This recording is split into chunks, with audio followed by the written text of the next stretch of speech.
চলতি মৌসুমে বঙ্গোপসাগরে মিলছে কাঙ্ক্ষিত পরিমাণে ইলিশ ও অন্যান্য মাছ।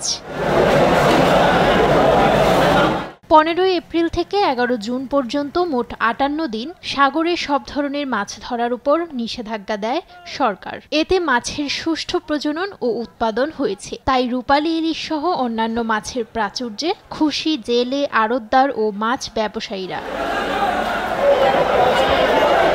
জেলেরা বলছেন, চলতি বছর ভারতের সঙ্গে সময় মিলিয়ে নিষেধাজ্ঞা দেয়ায় ভারতীয় জেলেরা মাছ ধরার সুযোগ পায়নি, যার ফলাফল এখন দৃশ্যমান সাগরে। সাগরে যায় মতো জাল বসার মতো আমরা মাছ ধরতে পারছি। আমরা প্রায় 8-9 লাখ টাকা পর্যন্ত আমরা মাছ বিক্রি করতে পারছি। ইন্ডিয়া বাংলাদেশ দেশে একসাথে অবরোধ নদী তো, কিন্তু আর সাগরে যাই মাছ না পাইতাম। সামনে জীবনন্দা, সামনে ব্যক্তিগত জীবনন্দা মহিলে আর জীবন জ্বলেব ইনশাল্লাহ, আশা করছি। হ্যাঁ, মোটামুটি আগে থেকে একটু লোকসান কমছে আর কি, ব্যবসা বাণিজ্য একটু হালকা পাতলা হচ্ছে। কক্সবাজার মৎস্য অবতরণ কেন্দ্রের সহকারী হিসাব নিয়ন্ত্রক জানান, নিষেধাজ্ঞা তুলে নেয়ার পর প্রায় 4 টন ইলিশ সহ বিভিন্ন প্রজাতির মোট 48 টন মাছ সাগর থেকে ধরা হয়েছে, যার বাজার মূল্য আনুমানিক 42 লাখ টাকা। 48 টন মাছ অবতরণ হয়েছে।